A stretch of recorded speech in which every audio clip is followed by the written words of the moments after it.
여러분, 혹시 이런 생각 해보신 적 있으세요? 내 인생의 전부를 바쳐 키운 자식이 어느새 낯선 사람처럼 느껴질 때 말이에요. 젊은 시절 온갖 고생 다 하면서 대학 등록금 마련하고 결혼 자금 대주고 손주까지 돌봐주면서 내 건강은 뒷전으로 미뤄왔는데 돌아오는 건 무관심과 차가운 말 한마디뿐일 때가 있습니다. 저도 그랬어요. 아침 일찍 일어나 도시락 싸고 밤늦게까지 일하면서 학원비 벌고 주말엔 아이 과외 스케줄에 맞춰 이곳저곳 차로 데려다 주며 보냈죠. 그렇게 20여 년을 보냈습니다. 제 삶이라는 게 온통 자식을 위한 것들로 채워져 있었어요. 친구들 만나는 것도 미루고 아프면 참고 갖고 싶은 것도 포기하면서 오직 아이가 잘 되기만을 바랐습니다. 새벽 5시에 일어나 아침 준비하고 밤 11시가 넘어서야 잠자리에 드는 게 일상이었어요. 주말에도 쉬지 못했죠. 아이 학원 데려다 주고 픽업하고 과외 선생님 상담하고 학부모 모임 나가고 정신없이 바쁘게 살았습니다. 그 시간 동안 제 건강은 점점 나빠지고 있었는데 저는 그걸 전혀 신경 쓰지 못했어요. 자식만 잘 되면 된다는 생각뿐이었으니까요. 제 몸이 아파도 병원 갈 시간조차 아까웠습니다. 그 시간에 일을 더해서 돈을 벌어야 자식한테 더 많이 줄 수 있으니까요. 그런데 말이에요. 아이가 성인이 되고 나서부터 뭔가 이상한 기류가 느껴지기 시작했어요. 전화도 점점 뜸해지고 집에 오는 횟수도 줄어들고 오더라도 금방 볼일 보고 가버리는 시기였습니다. 처음에는 그러려니 했어요. 바쁘겠지. 사회생활 하느라 힘들겠지 하면서 스스로를 달랬습니다. 실제로 직장 생활이 쉽지 않다는 걸 저도 아니까요. 자식이 힘들어할까봐 오히려 제가 먼저 연락하는 걸 자제하기도 했어요. 부담 주고 싶지 않았거든요. 그렇게 기다리고 또 기다렸습니다. 언젠가는 시간이 나면 연락하겠지. 주말에는 얼굴 보러 오겠지 하면서요. 하지만 시간이 갈수록 그 서운함이 쌓이더라고요. 한 달에 한 번도 연락이 없는 달도 있었어요. 제가 먼저 전화하면 그제야 아, 바빠서 깜빡했다는 말만 돌아왔습니다. 깜빡할 수 있죠. 저도 이해해요. 하지만 매번 깜빡한다는 게 말이 되나요? 정말 중요한 사람이라면 아무리 바빠도 생각이 나는 법인데 저는 그 정도의 존재도 아니었나 봐요. 그렇게 생각하니 가슴이 먹먹해지더라고요. 내가 이렇게까지 해줬는데 이 정도밖에 안 되는 걸까 하는 생각이 들었습니다. 명절에만 잠깐 들렀다가 용돈 얘기만 하고 가는 모습을 보면 가슴 한편이 무너지는 것 같았어요. 엄마가 해준 게 뭐가 있냐는 그 한마디가 특히 충격이었습니다. 평생을 바쳤는데 해준 게 없다니요. 그 순간 머리를 한 대 맞은 것 같더군요. 내가 준 사랑이 당연한 권리가 되어버린 겁니다. 감사함은 찾아볼 수 없고 오히려 더 많은 걸 요구하더라고요. 학비를 대줬으면 취업 준비 비용도 대줘야 하고 취업했으면 전세 자금도 대줘야 하고 결혼하면 결혼 자금도 대줘야 하는 시기였어요. 끝이 없었습니다. 어느 날은 제가 몸이 안 좋아서 병원에 다녀왔다고 말했더니 대충 알았다는 말 한마디로 끝나더군요. 무슨 병인지, 심각한 건지, 치료는 잘 되는 건지 묻지도 않았어요. 그냥 아, 그래. 잘 쉬어라는 말만 하고 전화를 끊었습니다. 그날 밤 혼자 방에 앉아서 한참을 울었습니다. 내가 뭘 잘못한 걸까? 어디서부터 어긋난 걸까 하면서 말이에요. 제가 너무 많이 해줘서 문제였을까요? 아니면 제가 자식을 잘못 키운 걸까요? 밤새도록 이런 생각들이 머릿속을 맴돌았어요. 자식에게 짐이 되기 싫어 아픈 것도 숨겼는데 자식은 제 노후 자금까지 당연하게 여기고 있었습니다. 평생 모아둔 돈을 자식 뒷바라지에 다 쓰고 이제 남은 건 노후를 위한 작은 자금뿐이었어요. 그런데 그것마저도 자식은 자기가 쓸 수 있는 돈으로 생각하고 있더라고요. 나중에 갚을게요라는 말과 함께 돈을 빌려달라고 했지만 그 나중이 언제인지는 말하지 않았어요. 사실 갚을 생각도 없었던 것 같아요. 부모 돈은 그냥 가져다 쓰는 거라고 생각했던 거죠. 그때 결심했습니다. 아, 이대로는 나도 죽고 자식도 망치겠구나. 이대로 가면 제 노후는 물론이고 자식의 미래도 밝지 않을 거라는 생각이 들었어요. 자식이 스스로 해결하는 법을 배우지 못하고 계속 부모한테만 의존하면 나중에 제가 없어졌을 때 어떻게 살아갈 건가요? 그게 진짜 자식을 위하는 길이 아니라는 걸 그때 깨달았습니다. 자식을 진정으로 사랑한다면 독립할 수 있게 해줘야 하는데 저는 오히려 그 반대로 가고 있었던 거예요. 주변을 둘러보니 저와 비슷한 상황에 있는 분들이 정말 많더라고요. 자식 때문에 고생하시면서도 차마 거리를 두지 못하고 계속 희생하신 분들이요. 그분들 얘기를 들어보면 다들 똑같았어요. 자식한테 실망하면서도 계속 베풀고 서운하면서도 또 용서하고 그렇게 반복되는 악순환 속에서 살고 계셨어요. 그걸 보면서 저도 저렇게 될 수는 없다는 생각이 더 강해졌습니다. 제 인생이 자식 때문에 망가지는 걸 보고만 있을 수는 없었어요. 거울을 보니 늙고 지친 노인이 서 있더군요. 자식 뒷바라지에 제 인생은 간데없고 주름 가득한 얼굴과 굽은 허리만 남아 있었어요. 언제부터 이렇게 늙었을까요? 자식 키우느라 정신없이 살다 보니 제 모습을 돌아볼 겨를도 없었던 것 같아요. 거울 속 제 모습이 너무 낯설고 안쓰러워서 눈물이 났습니다. 이게 내 인생의 결과물인가 싶어 허무했어요. 오늘은 제가 왜 그토록 아꼈던 자식과 마음의 문을 닫기로 했는지, 그리고 왜 그것이 제 인생 최고의 선택이었는지 말씀드리려 합니다. 결정적인 순간이 왔어요. 제가 평생 모아둔 노후 자금 중 일부를 빌려달라는 연락이 왔을 때였습니다. 사업한다고 꼭 필요하다고 나중에 갚겠다고 하더군요. 그때까지만 해도 저는 거절하지 못했어요. 자식이 힘들다는데 어떻게 외면하겠어요. 부모 마음이라는 게 그렇잖아요. 자식이 어려우면 내 것 다 줘도 아깝지 않은 게 부모 마음이니까요. 그래서 돈을 보내줬습니다. 제 노후 자금이었지만 자식이 잘 되면 그게 더 중요하다고 생각했어요. 나중에 제가 힘들 때 자식이 도와주겠지 하는 기대도 있었고요. 하지만 그 이후로도 계속 비슷한 요구가 이어졌어요. 한 달에 한 번씩, 많을 때는 두세 번씩 돈이 필요하다는 연락이 왔습니다. 처음엔 빌린다고 했던 돈이 점점 당연한 것처럼 바뀌어 갔습니다.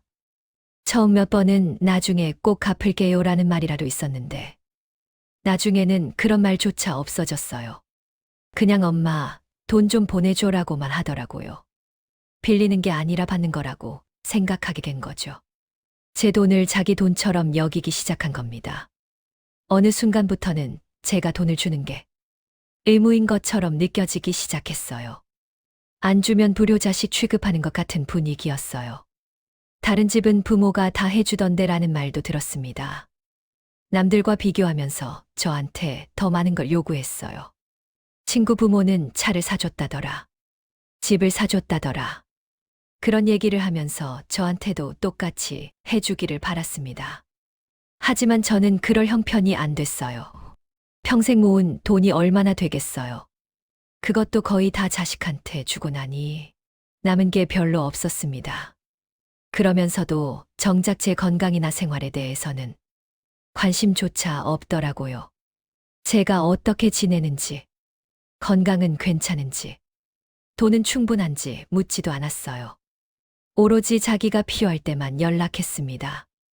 돈이 필요할 때, 손주 봐달라고 할 때, 뭔가 부탁할 일이 있을 때만 연락이 왔어요. 그 외에는 제 존재조차 잊고 사는 것 같았습니다. 명절이나 생일에도 축하 문자 한 통 없을 때가 많았어요. 제가 먼저 연락해야, 아, 맞다. 생신이었네요 라는 답장이 왔죠. 그때 문득 깨달았습니다.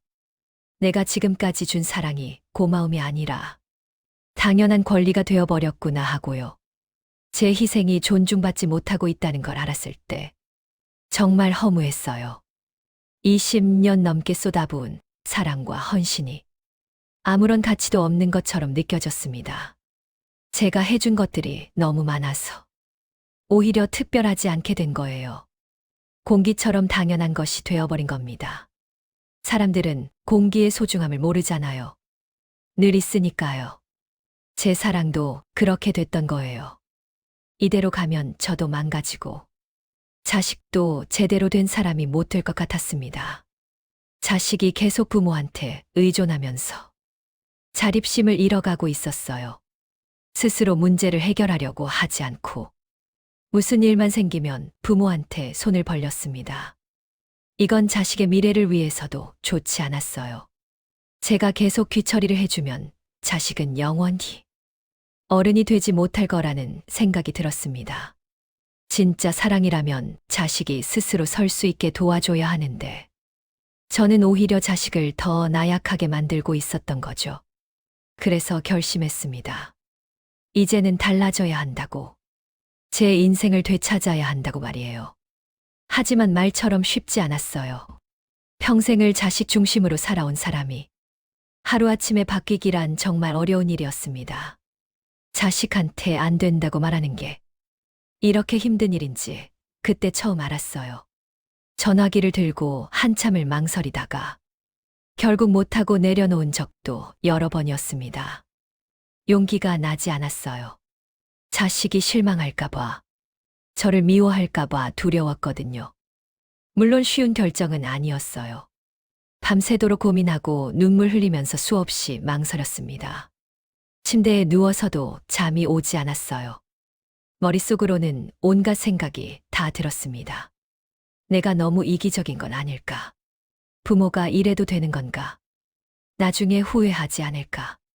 이런 생각들이 끊임없이 저를 괴롭혔어요. 하지만 더 이상 이런 관계를 지속할 수 없다는 확신도 점점 강해졌습니다. 지금 바꾸지 않으면 평생 이렇게 살 거라는 걸 알았거든요.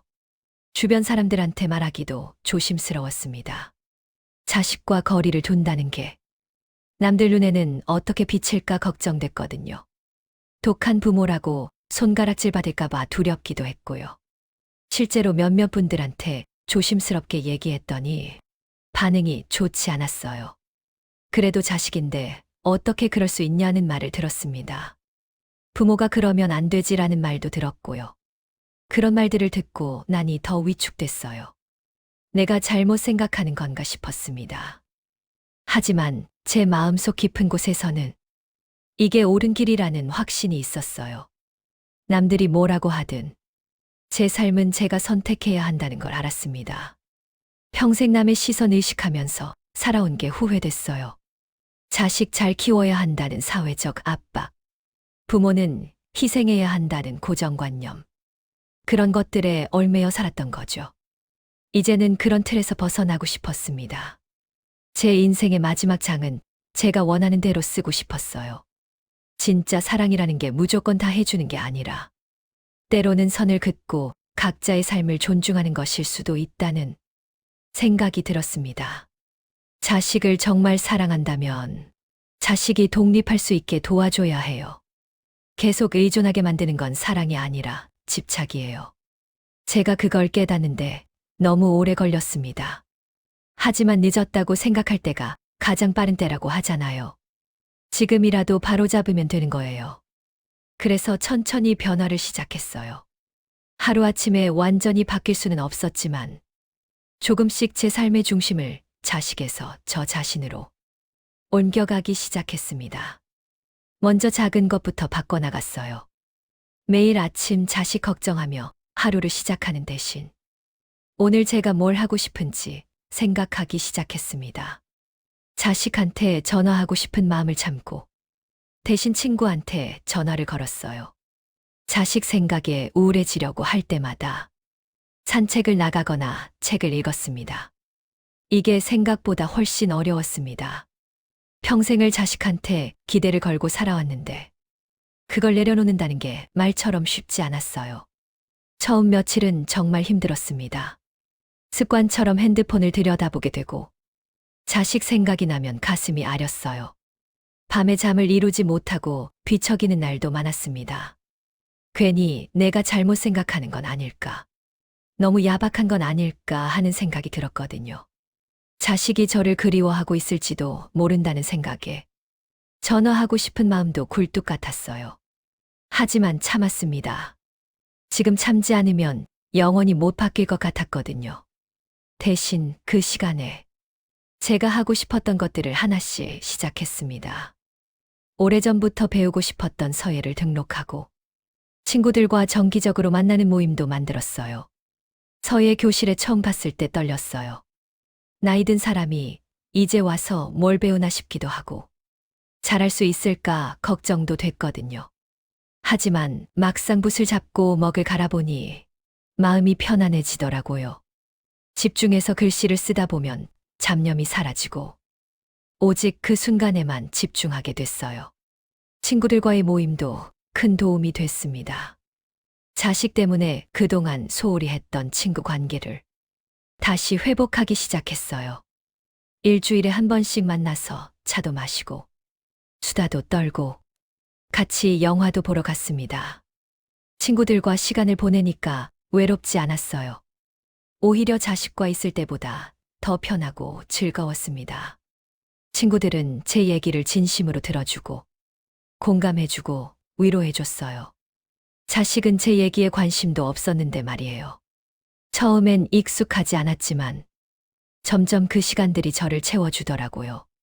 서예를 하면서 마음의 평화를 찾고 친구들과 웃으면서 행복을 느끼고 혼자 산책하면서 여유를 즐기기 시작했어요. 자식 생각에 가슴 아파하는 대신 제 삶을 즐기는 법을 배워가기 시작한 거예요. 이게 진짜 제 삶이구나 싶었습니다. 지금까지는 자식의 삶을 대리로 살았던 거고 이제부터가 진짜 제 삶인 거죠. 두 번째로 바꾼 건 경제적인 부분이었습니다. 자식이 돈 달라고 할 때마다 주던 습관을 끊었어요. 이게 정말 어려웠습니다. 감정적으로 거리를 두는 것보다 더 힘들었어요. 처음으로 단호하게 안 된다고 말했을 때 얼마나 떨렸는지 몰라요. 전화기 너머로 자식의 놀란 목소리가 들렸습니다. 엄마가 왜 그래? 무슨 일 있어? 라고 묻더라고요. 제가 돈을 안 주는 게 그렇게 이상한 일이었나 봐요. 자식이 실망할까봐, 관계가 더 나빠질까봐 두려웠거든요. 실제로 처음 몇 번은 자식이 화를 냈어요. 다른 집 부모는 다 해주던데 엄마만 그래라는 말도 들었고, 그럼 나보고 어떡하라는 거야 라는 말도 들었습니다. 그런 말들을 들으면 가슴이 찢어지는 것 같았어요. 내가 너무 한 건 아닐까, 정말 나쁜 엄마인 건 아닐까 하는 생각이 들었습니다.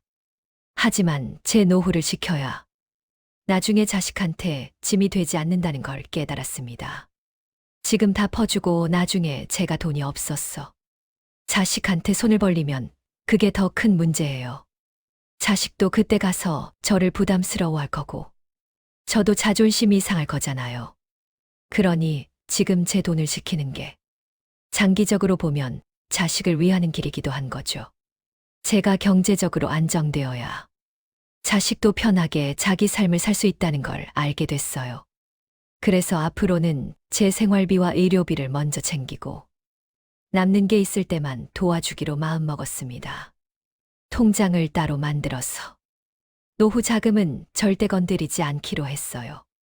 자식이 아무리 애원해도, 아무리 급하다고 해도 그 돈만큼은 지키기로 결심했습니다. 그게 제 마지막 보루였거든요. 그 돈마저 없으면 저는 정말 아무것도 없는 사람이 되는 거니까요. 세 번째는 감정적인 거리를 두는 것이었어요. 이게 가장 어려웠습니다. 평생을 자식 걱정하며 살아온 사람이 하루아침에 그 마음을 끊기란 쉽지 않았거든요. 자식이 힘들다고 하면 제 가슴도 같이 아팠어요. 자식이 슬프다고 하면 저도 같이 눈물이 났고요. 그게 부모 마음이잖아요. 자식의 감정이 곧 제 감정이었던 거예요. 하지만 자식의 문제를 제 문제로 받아들이지 않는 연습을 시작했어요. 자식이 힘들어할 때 제가 대신 해결해 주려 하지 않고 스스로 극복할 수 있도록 지켜보기로 했습니다. 조언을 구하면 해주되 제가 나서서 모든 걸 해결해 주지는 않기로 했어요. 자식의 인생은 자식 것이고 그 과정에서 겪는 어려움도 자식이 감당해야 할 몫이라는 걸 인정하기로 한 거죠. 처음엔 가슴이 찢어지는 것 같았지만 시간이 지나면서 이게 자식을 위해서도 더 나은 방법이라는 걸 알게 됐습니다. 제가 항상 대신 해결해 주니까 자식이 문제 해결 능력을 기르지 못했던 거예요. 실패를 경험해봐야 성장하는데 저는 자식이 실패하지 않게 막아왔던 겁니다. 그게 오히려 자식의 성장을 방해했던 거죠. 이제는 자식이 넘어져도 스스로 일어서도록 기다려주기로 했습니다. 물론 지켜보는 게 쉽지는 않았어요. 자식이 힘들어하는 모습을 보면서도 가만히 있는 게 얼마나 힘든지 몰라요. 달려가서 안아주고 싶고 다 해결해주고 싶은 마음이 굴뚝 같았습니다. 하지만 참았어요. 지금 참는 게 나중을 위해 더 좋은 거라고 스스로를 다독였습니다. 자식이 저한테 전화해서 하소연할 때도 그냥 들어주기만 했어요. 예전 같았으면 바로 해결 방법을 제시하고 나섰을 텐데 이제는 내가 어떻게 하고 싶은데 라고 물어봤습니다. 그렇게 몇 달이 지났을 때 놀라운 변화가 일어나기 시작했어요. 제 마음이 편안해지는 걸 느꼈습니다. 자식 때문에 밤마다 뒤척이던 날들이 줄어들고 아침에 일어났을 때 가슴이 답답하지 않았어요. 오히려 하루가 기대되기 시작했습니다. 오늘은 뭘 하며 보낼까? 어떤 즐거운 일이 있을까 생각하니까 설레더라고요. 이런 감정을 느낀 게 정말 오랜만이었어요.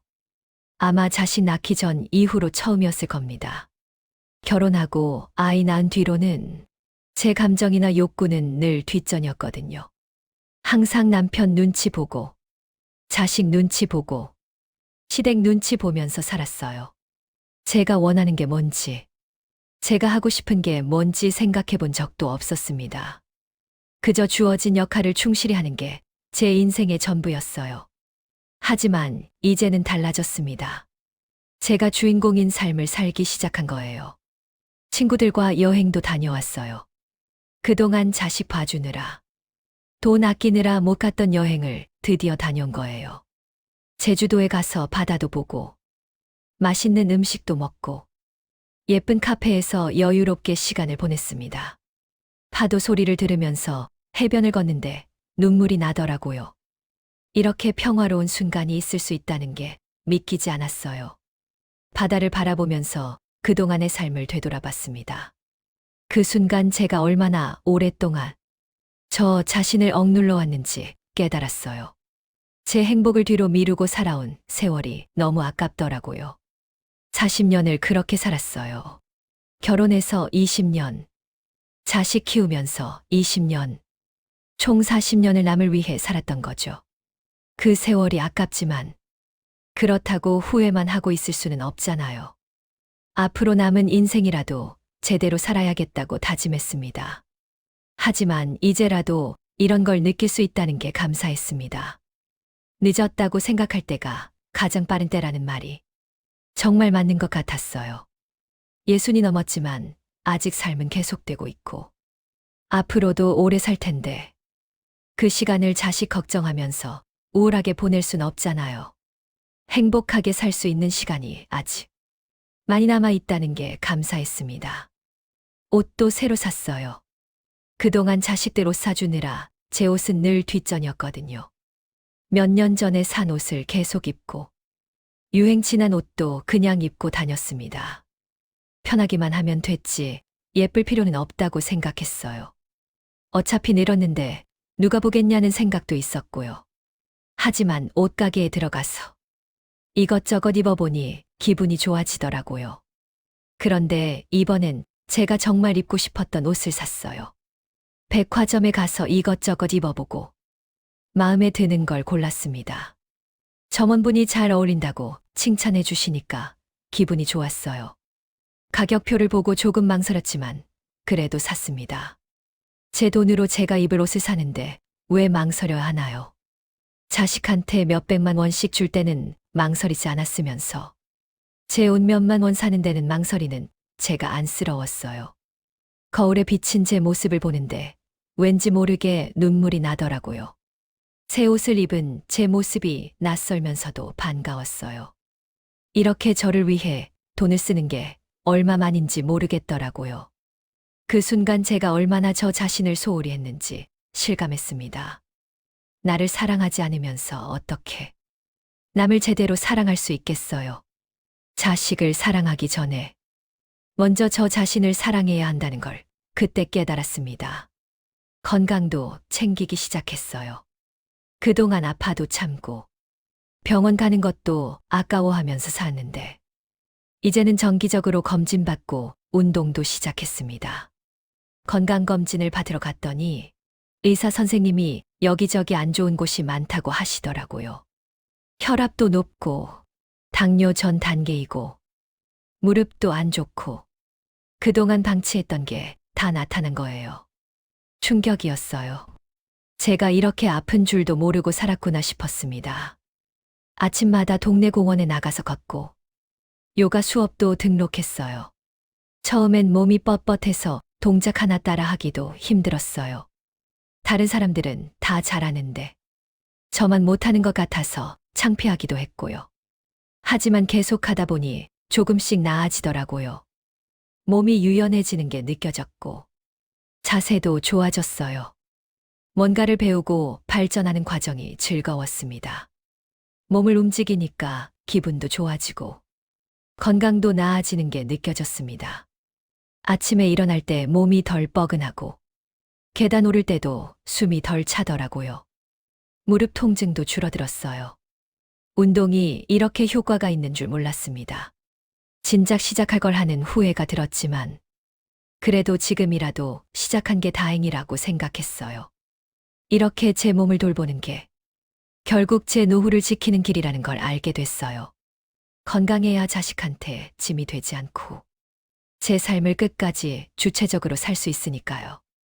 나중에 병들어서 누워있으면 자식한테 손을 벌려야 하고 그럼 자식도 부담스러워하고 서로 불편한 관계가 되잖아요. 그러니 지금 건강 관리하는 게 저와 자식 모두를 위한 길인 거죠. 그러면서 점점 깨달았어요. 제가 행복해지니까 세상이 다르게 보이기 시작했습니다. 길을 걷다가 피는 꽃도 예뻐 보이고 하늘도 더 맑아 보이더라고요.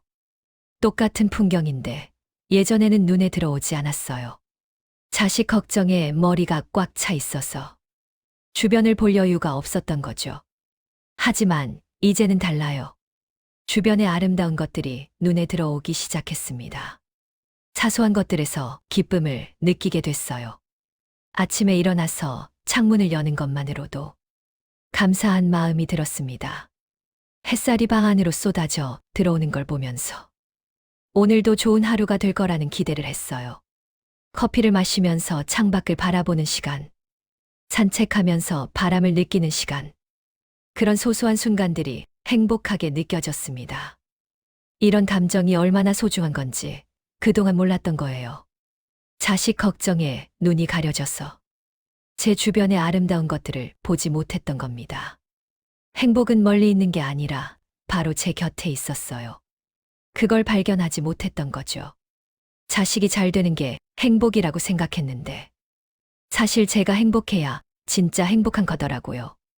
더 놀라운 건 자식과의 관계도 조금씩 변하기 시작했다는 점이에요. 제가 변하니까 자식도 달라지더라고요. 처음엔 제가 예전처럼 모든 걸 다 해주지 않으니까 당황하는 것 같았어요. 돈 달라고 했는데 안 준다고 하니까 황당해 하더라고요. 엄마가 왜 그래? 무슨 일 있어? 라고 물어봤습니다. 제가 평소와 다르게 행동하니까 이상하게 느낀 거죠. 하지만 시간이 지나면서 자식도 스스로 문제를 해결하는 법을 배워가기 시작했습니다. 돈이 필요하면 다른 방법을 찾더라고요. 대출을 받거나, 아르바이트를 하거나, 지출을 줄이거나, 어쨌든 스스로 해결하는 거예요. 처음엔 투덜거렸지만 점점 익숙해지는 것 같았어요. 그리고 스스로 해결했을 때의 성취감도 느끼는 것 같더라고요. 그리고 제가 제 삶을 즐기는 모습을 보면서인지 예전보다 조금 더 존중하는 태도를 보이기 시작했어요. 완전히 달라진 건 아니지만 작은 변화들이 느껴졌습니다. 전화할 때 예전보다 부드러운 목소리로 얘기하고 제 안부도 물어보고 제가 뭐 하고 지내는지 관심을 보이기 시작했어요. 아주 미세한 변화지만 저는 그게 느껴졌습니다. 어느 날은 자식이 먼저 전화를 걸어왔어요. 그동안 제가 먼저 연락하는 게 대부분이었는데 자식이 먼저 안부를 물어온 거예요. 그것도 돈 얘기나 부탁이 아니라 진짜 제 건강을 걱정하는 목소리로 말이에요. 엄마 요즘 어떻게 지내세요? 건강은 괜찮으세요? 라고 물어봤습니다. 그 한마디에 눈물이 날 뻔했어요. 그 순간 가슴이 뭉클했습니다. 제가 거리를 두니까 오히려 자식이 저를 그리워하게 된 거예요. 늘 곁에 있으면 당연하게 여기지만 조금 떨어져 있으니 제 소중함을 느끼게 된 것 같았어요. 이게 바로 적당한 거리가 주는 효과구나 싶었습니다. 너무 가까우면 서로의 소중함을 잊게 되고 적당한 거리가 있어야 서로를 그리워하고 존중하게 되는 거죠. 그렇다고 해서 제가 자식을 완전히 버린 건 아니에요. 여전히 사랑하고 있고 필요할 때는 도와주고 있습니다. 다만 그 방식이 달라진 거예요. 예전처럼 무조건적으로 모든 걸 해주는 게 아니라 제 능력 범위 안에서 적절하게 도와주는 거죠. 진짜 위급한 상황이라면 물론 도와줄 거예요. 하지만 자식이 스스로 해결할 수 있는 일까지 제가 나서지는 않습니다. 그리고 자식의 삶과 제 삶을 분리해서 생각하게 됐어요. 자식은 자식 인생이 있고 저는 제 인생이 있다는 걸 인정하게 된 겁니다. 이게 건강한 관계라는 걸 이제야 알게 됐어요. 부모와 자식이라고 해서 하나가 되어야 하는 건 아니에요. 각자의 삶을 존중하면서도 서로 사랑할 수 있는 거죠. 오히려 그게 더 성숙한 관계인 것 같아요. 제 노후 계획도 다시 세웠어요. 예전엔 막연하게 자식이 돌봐주겠지 생각했는데 이제는 제 힘으로 준비하고 있습니다. 노후 자금을 따로 모으고 나중에 혼자서도 생활할 수 있도록 건강도 관리하고 있어요. 요양원 정보도 미리 알아보고 필요하면 들어갈 준비도 하고 있습니다. 자식한테 의존하지 않고 제 삶을 주체적으로 계획하니까 오히려 마음이 편해졌어요. 제 인생의 마지막까지 제가 책임지겠다는 각오가 생긴 겁니다. 자식한테 짐이 되지 않겠다는 다짐도 했고요. 제가 마지막 순간까지 독립적으로 살다가 조용히 갈 수 있으면 좋겠어요. 자식한테 폐를 끼치지 않고 제 인생을 제가 마무리하는 거죠. 그게 제가 바라는 마지막 모습입니다. 이런 변화를 겪으면서 느낀 건 나이가 들었다고 해서 변할 수 없는 건 아니라는 거예요. 60이 넘었어도 70이 넘었어도 충분히 새로운 시작을 할 수 있습니다. 제 인생의 주인공은 저예요. 자식도 남편도 아닌 바로 저 자신이 주인공인 거죠. 이걸 깨닫는데 50년이 넘게 걸렸지만 그래도 이제라도 알게 돼서 다행이라고 생각해요. 앞으로 남은 인생이라도 제대로 살아보려고 합니다. 통계청에서 발표한 자료를 보니 여성 평균 수명이 80년이 넘는다고 하더라고요. 그럼 저한테도 아직 20년 이상이 남아있는 거예요. 그 시간을 자식 걱정하면서 우울하게 보낼 순 없잖아요. 행복하게 살아야죠. 20년이면 또 다른 인생을 살 수 있는 시간이에요. 주변에서 가끔 제게 물어요. 자식과 거리를 두고 나서 외롭지 않냐고요. 솔직히 말씀드리면 처음엔 외로웠어요. 자식한테 매달려 있다가 갑자기 놓으니까 허전했죠. 뭘 해야 할지 모르겠고 시간을 어떻게 보내야 할지 막막했어요. 하지만 지금은 전혀 외롭지 않습니다. 오히려 제 삶이 더 풍요로워졌거든요. 친구들과 만나고 취미 생활하고 새로운 사람들도 만나면서 제 세상이 넓어졌어요. 자식한테만 매달려 있을 때는 세상이 좁았는데, 이제는 세상이 넓고 아름답게 느껴집니다. 외로움이라는 건 혼자 있어서 느끼는 게 아니라, 마음이 텅 비어 있을 때 느끼는 거더라고요. 제 마음이 제 삶으로 채워지니까 외롭지 않은 겁니다. 가끔 후회가 되냐고 묻는 분들도 계세요.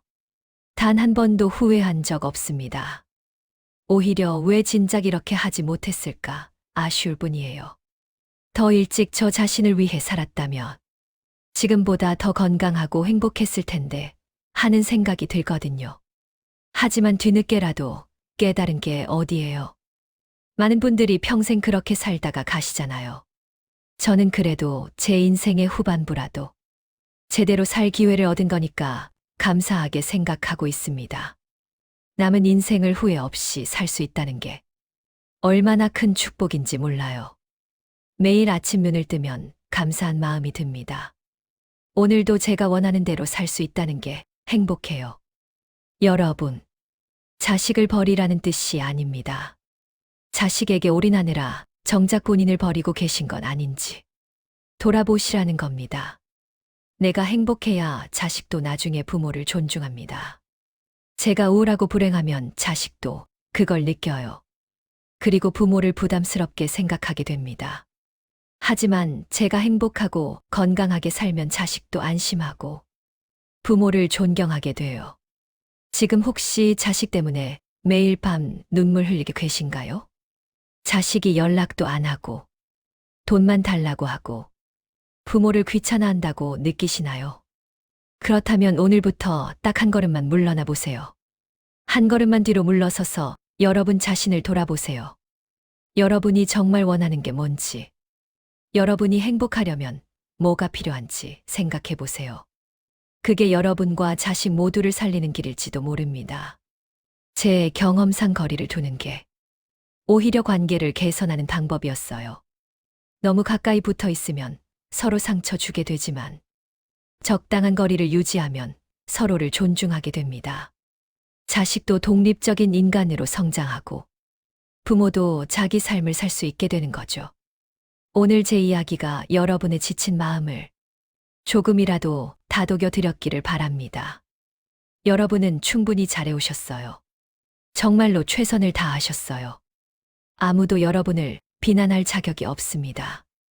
이제는 여러분 자신을 위해 살아도 괜찮아요.